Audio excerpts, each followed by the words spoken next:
Damoke TV. Damoke TV. Narababwira n'ingwino Dr. Mpira. Narababwira n'ingwino Master Mpira, Dr. Mpira murapinga. Ni bitatu gusa.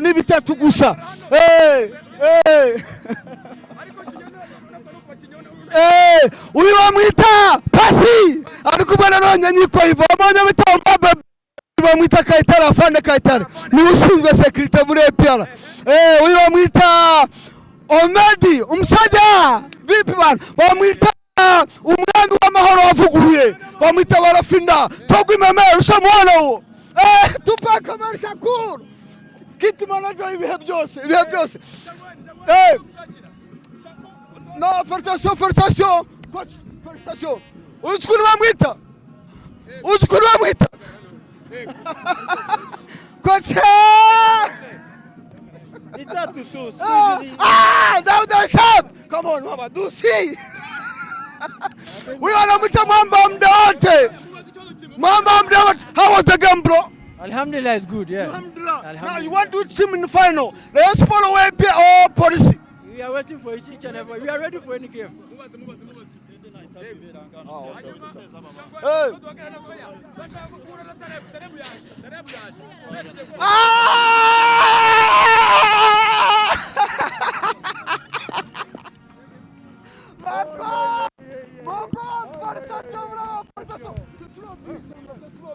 Three, four, three. Thank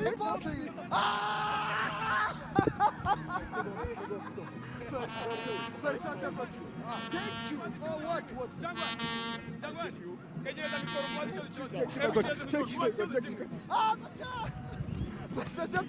Félicitations vraiment. Kongs. Next game, let's go. 4-3. Yeah, thank you.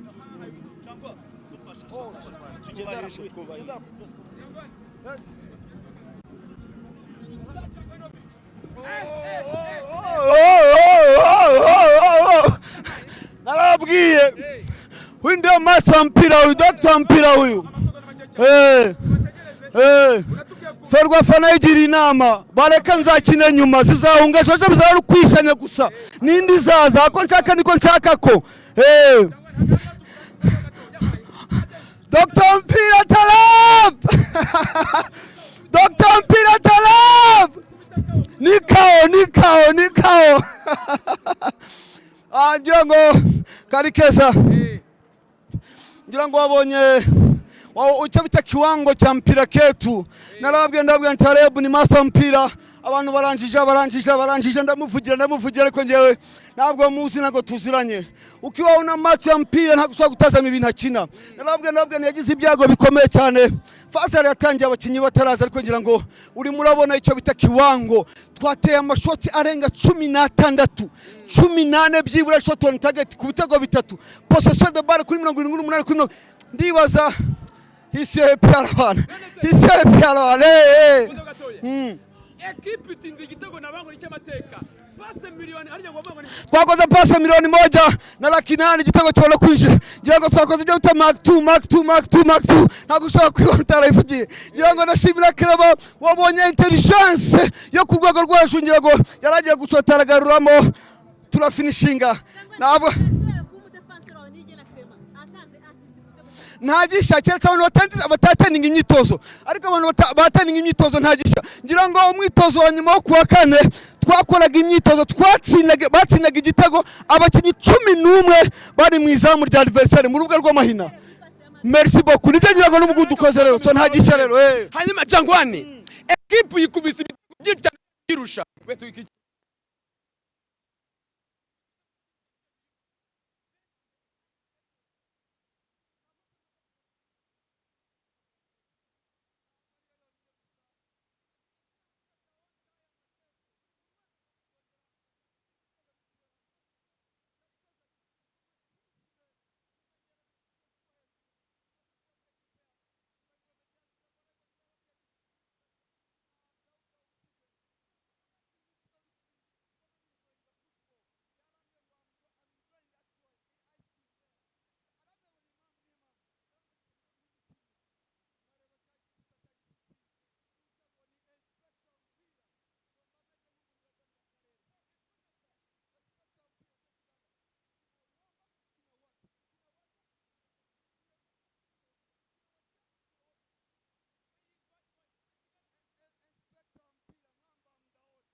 bose baziyahura. hanyuma dusoza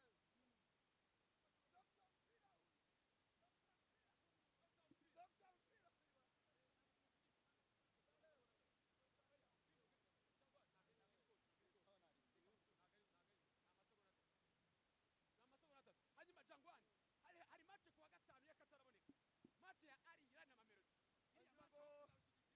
To be honest, ni match ngomba kwicara ntuje ntari gufana, nambaye ikoti ntuje ndi kunywa ji ndeba uko abandi bitegura. Ndahamagara abafana bose n'abakunzi b'umupira muri rusange bo mu Rwanda bazaze, ni ibirori bizabiri ku rwego hejuru. Amafaranga ni make cyane, ni 2,000 hasi no hejuru, 15,000 muri VIP, 10,30 muri VIP, kugira ngo naho ngaho ngeze. Bazaze n'abanyarwanda ari benshi Uzashyigikira Al Hilal? Of course ni ikipe ngira ngo niyo mu rugo. Urumva ni ikipe tubukiye muri champion imwe, pakesa tudaturi nyuma yayo. Kandi uburyo nabonye Mamelodi simbona ari kintu cy'ushaka gukora ku mahoro, kuko nabonye match yabo muri Are, ndahamya neza ko Al Hilal ikipe iguhagarare muri champion, ndibaza kugitwara. Izatsinda bingahe Al Hilal? Ndabona 2-0 in favor of Al Hilal. 2-0 kabisa. Ndabona 2-0. Utuma dusoza kuri bafana Yangu na kumwanganisha gusa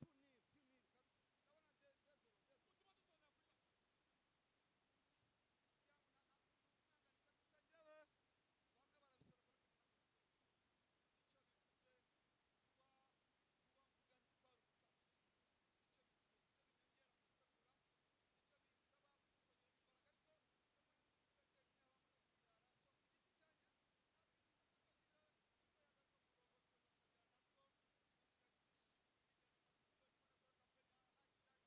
kampeni ya Al Hilal na Mamelodi ngenyine, ikipe nationale nkaza nkayikora ngenyine.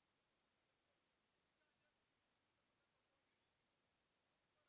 cyanjye nifuza ko ngaruka ku wa mbere, abitwara gake birangize umunsi wose. Merci beaucoup. Damoke TV. Damoke TV.